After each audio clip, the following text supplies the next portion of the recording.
नीलाञ्जन समाभासं रविपुत्रं यमाग्रजं छायामार्तण्ड संभूतं तं नमामि शनिश्चरम्। ओम शम शनिश्चराय नमः। स्वागत है आपका हमारे चैनल पर। आज के इस वीडियो में आप सुनेंगे शनिवार व्रत की कथा। तो सभी प्रकार की व्रत कथाएं सुनने के लिए और हमसे जुड़े रहने के लिए आपको केवल हमारे चैनल को सब्सक्राइब करके बेल आइकन पर प्रेस करना है और आज की कथा अच्छी लगे तो लाइक करना है और शेयर करना है। साथ ही कमेंट बॉक्स में ओम शम शनिश्चराय लिखना बिल्कुल भी ना भूलें। तो चलिए अब हम सुनते हैं शनिवार व्रत की कथा। शनिवार के दिन व्रत रखने से शनि महाराज प्रसन्न होते हैं। शनि ग्रह को प्रसन्न करने के लिए शनिदेव की पूजा की जाती है, जिसमें काला तिल, काले वस्त्र, तेल, उड़द शनिदेव को बहुत अधिक प्रिय होते हैं। इनके द्वारा शनिदेव की पूजा की जाती है। साथ ही अगर शनि की साढ़े साती, ढैया या शनि की दशा दूर करने के लिए, इनके बुरे प्रभाव को दूर करने के लिए शनिवार का व्रत किया जाता है। शनि स्तोत्र का पाठ भी विशेष लाभदायक बताया गया है। तो अब सुनते हैं शनिवार व्रत की कथा। एक समय सूर्य, चंद्रमा, मंगल, बुध, बृहस्पति, शुक्र, शनि, राहु और केतु, इन ग्रहों में आपस में झगड़ा हो गया कि हम सब में सबसे बड़ा कौन है। सब अपने आप को बड़ा कहते थे। जब आपस में कोई निश्चय नहीं हो सका तो सबके सब आपस में झगड़ते हुए इंद्र के पास गए और कहने लगे कि आप सब देवताओं के राजा हो, इसलिए आप हमारा न्याय करके हमें ये बताओ कि हम 9 ग्रहों में सबसे बड़ा कौन है। इंद्र परेशान हो गए। इनका प्रश्न सुनकर घबरा गए और कहने लगे कि मुझ में इतनी सामर्थ्य नहीं है जो किसी को बड़ा या छोटा बताऊं। मैं अपने मुख से कुछ नहीं कह सकता हूँ। हाँ, एक उपाय बता सकता हूँ। इस समय पृथ्वी पर राजा विक्रमादित्य दूसरों के दुखों का निवारण करने वाले हैं, इसलिए तुम सब मिलकर उन्हीं के पास जाओ, वही तुम्हारे दुखों का निवारण करेंगे। ऐसा वचन सुनकर सभी ग्रह देवता चलकर भूलोक में राजा विक्रमादित्य की सभा में जाकर उपस्थित हुए और अपना प्रश्न राजा के सामने रखा। राजा उनकी बात सुनकर बड़ी चिंता में पड़ गए कि मैं अपने मुख से किसको बड़ा और किसको छोटा बताऊं। जिसको भी छोटा बताऊंगा वही क्रोध करेगा। परंतु झगड़ा तो निपटाना ही था, तो झगड़ा निपटाने के लिए राजा ने एक उपाय सोचा। उन्होंने सोना, चांदी, कांसा, पीतल, शीशा, रांगा, जस्ता, अभ्रक और लोहा, इन 9 धातुओं के 9 आसन बनवाए और सब आसनों को एक क्रम से, जैसे कि सोना सबसे पहले और लोहा सबसे आखिरी में, इस तरह से बिछवा दिया। इसके बाद राजा ने सभी ग्रहों से कहा कि आप अपने अपने सिंहासनों पर बैठ जाइए। जिसका आसन सबसे आगे है वह सबसे बड़ा और जिसका आसन सबसे पीछे वह सबसे छोटा होगा। क्योंकि लोहा सबसे पीछे था और ये शनिदेव का आसन था, तो शनिदेव समझ गए कि राजा ने मुझको छोटा बना दिया। इस पर शनिदेव को बहुत क्रोध आया और कहा कि राजा, तू मेरे पराक्रम को जानता नहीं है। सूर्य एक राशि पर 1 महीना रहते हैं, चंद्रमा 2.25 महीना और 2 दिन रहते हैं, मंगल 1.5 महीना, बृहस्पति 13 महीने, बुध और शुक्र 1-1 महीने रहते हैं। लेकिन मैं एक राशि पर 2.5 अथवा 7.5 साल तक रहता हूँ। बड़े बड़े देवताओं को भी मैंने भीषण दुख दिया है। हे राजन, सुनो, जब राम जी को 7.5 आई तो उन्हें वनवास हो गया था, और जब रावण पर आई तो राम और लक्ष्मण ने सेना लेकर लंका पर चढ़ाई कर दी और रावण के कुल का नाश कर दिया था। अब तुम सावधान रहना। तो राजा कहने लगा, जो कुछ भाग्य में होगा देखा जाएगा। उसके बाद अन्य ग्रह तो प्रसन्नता पूर्वक वहां से चले गए, परंतु शनिदेव बड़े क्रोध के साथ वहां से पधारे। कुछ काल व्यतीत हो जाने पर जब राजा को साढ़े साती की दशा आई तो शनिदेव घोड़ों के सौदागर बनकर अनेक सुंदर घोड़े के सहित राजा की राजधानी में आए। जब राजा ने सौदागर के आने की खबर सुनी तो अपने अश्वपाल को अच्छे अच्छे घोड़े खरीदने की आज्ञा दी। अश्वपाल ऐसी अच्छी नस्ल के घोड़े देखकर और उनका मूल्य सुनकर चकित हो गया और तुरंत ही उसने राजा को सूचना दी। राजा जब उन घोड़ों को देखकर एक अच्छा सा घोड़ा चुनकर सवारी के लिए उस पर चढ़े तो राजा जैसे ही घोड़े की पीठ पर बैठे वह घोड़ा जोर से भागने लगा। घोड़ा बहुत दूर एक जंगल में जाकर राजा को छोड़कर गायब हो गया। इसके बाद राजा अकेला जंगल में भटकता फिरता रहा। बहुत देर के बाद राजा ने भूख और प्यास से दुखी होकर भटकते भटकते एक ग्वाले को देखा। ग्वाले ने राजा को प्यास से व्याकुल देखकर उसको पानी पिलाया। राजा की उंगली में एक अंगूठी थी तो राजा ने उसे निकालकर प्रसन्नता पूर्वक ग्वाले को दे दी और शहर की ओर चल दिया। राजा जब शहर में पहुंचकर एक सेठ की दुकान पर जाकर बैठ गया और अपने आप को उज्जैन का रहने वाला और अपना नाम बीका बताया। सेठ ने उसको कुलीन मनुष्य समझकर जल आदि पिलाया। भाग्यवश उस दिन सेठ की दुकान पर बिक्री बहुत अधिक हुई तो सेठ उसको भाग्यवान पुरुष समझकर भोजन कराने के लिए अपने साथ ले गया।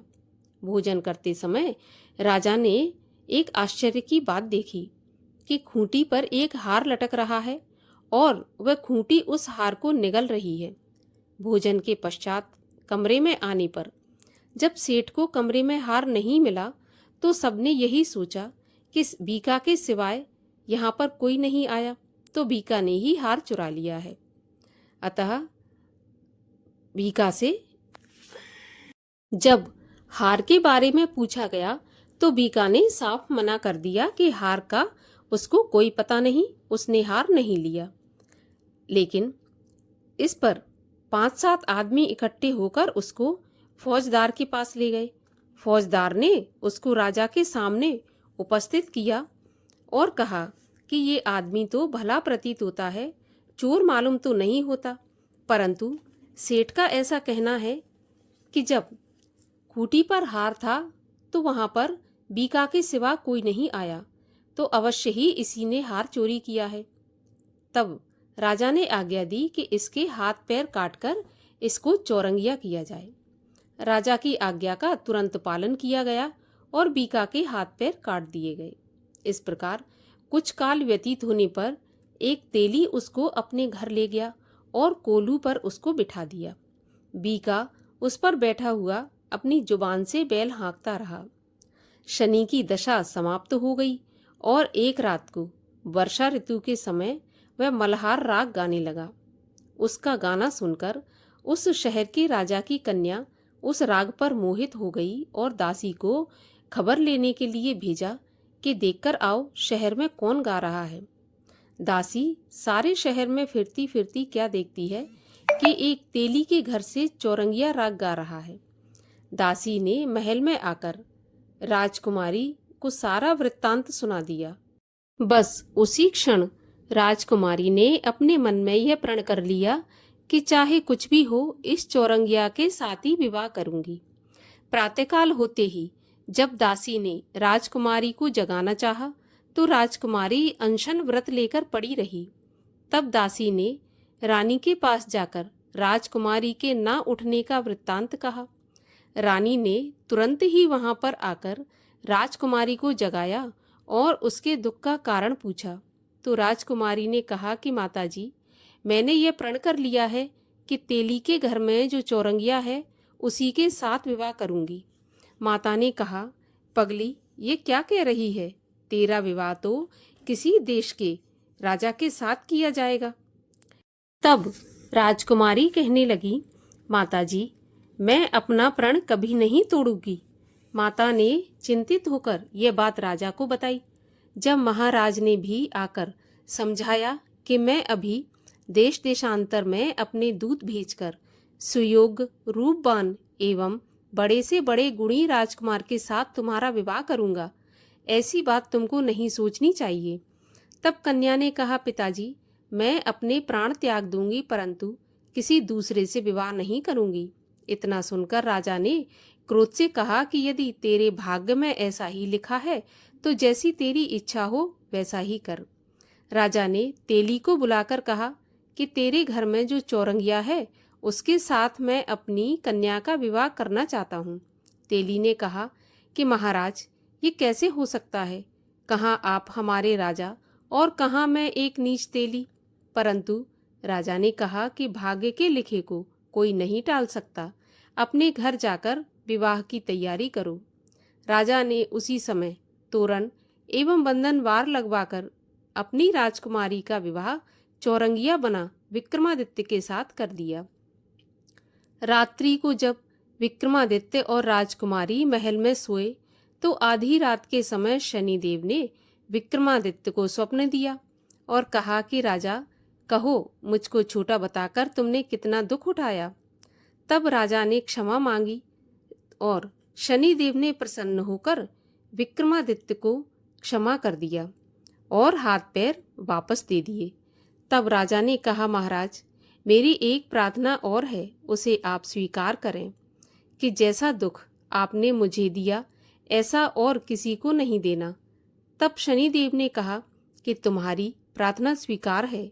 जो भी मनुष्य मेरी कथा सुनेगा या कहेगा उसको मेरी दशा में कभी भी किसी प्रकार का दुख नहीं होगा, और जो नित्य ही मेरा ध्यान करेगा तथा चींटियों को आटा डालेगा उसके सब मनोरथ पूर्ण होंगे। इतना कहकर शनिदेव अपने धाम को चले गए। राजकुमारी की आंख खुली और उसने राजा के हाथ पांव सही सलामत देखे तो उसको बड़ा आश्चर्य हुआ। उसको देखकर राजा ने अपना समस्त हाल कहा कि मैं उज्जैन का राजा विक्रमादित्य हूँ। यह बात सुनकर राजकुमारी अत्यंत प्रसन्न हुई। प्रातःकाल राजकुमारी से उसकी सखियों ने पूछा तो उसने अपने पति का सारा वृत्तांत कह सुनाया। तब सबने प्रसन्नता प्रकट की और कहा कि ईश्वर ने आपकी मनोकामना पूरी कर दी। जब उस सेठ ने यह बात सुनी तो वह विक्रमादित्य के पास आया और राजा विक्रमादित्य के पैरों पर गिरकर क्षमा मांगने लगा कि आप पर मैंने चोरी का झूठा आरोप लगाया, अतः आप मुझको जो चाहे दंड दें। राजा ने कहा, मुझ पर शनिदेव का कोप था, इसी कारण यह सब दुख मुझको प्राप्त हुआ। इसमें तुम्हारा कोई दोष नहीं है, तुम अपने घर जाकर अपना काम करो। लेकिन सेठ बोला कि मुझे तभी शांति होगी जब आप मेरे घर चलकर प्रीतिपूर्वक भोजन करेंगे। राजा ने कहा कि जैसी आपकी इच्छा हो वैसा ही करें। सेठ ने अपने घर जाकर अनेक प्रकार के सुंदर भोजन बनवाए और राजा विक्रमादित्य को प्रीति भोज दिया। जिस समय विक्रमादित्य भोजन कर रहे थे, एक अत्यंत आश्चर्य की बात सबको दिखाई दी। जो खूंटी पहले हार निगल रही थी, अब वह हार उगल रही है। जब भोजन समाप्त हो गया तो सेठ ने हाथ जोड़कर बहुत सी मोहरें राजा को भेंट की और कहा कि मेरे श्रीकवर नाम की एक कन्या है, आप उसका पाणी ग्रहण करें। इसके बाद सेठ ने अपनी कन्या का विवाह राजा के साथ कर दिया और बहुत सा दान दहेज आदि दिया। इस प्रकार कुछ दिनों तक वहां निवास करने के बाद विक्रमादित्य ने शहर के राजा से कहा कि अब मेरी उज्जैन जाने की इच्छा है। फिर कुछ दिन के बाद विदा लेकर राजकुमारी मनभावनी और सेठ की कन्या श्रीकवरी तथा दोनों जगह के दहेज में प्राप्त अनेक दास दासी रथ और पालकियों सहित राजा विक्रमादित्य उज्जैन की तरफ चल पड़े। जब शहर के निकट पहुंचे और नगरवासियों ने राजा के आने का समाचार सुना तो सारे उज्जैन की प्रजा अगवानी के लिए आई। तब बड़ी प्रसन्नता के साथ राजा अपने महल में पधारे। सारे शहर में बड़ा भारी महोत्सव मनाया गया और रात्रि में दीपमाला की गई।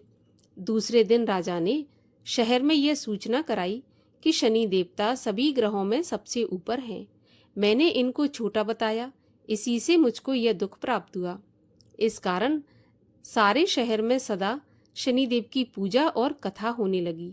राजा और प्रजा अनेक प्रकार के सुख भोगती रही।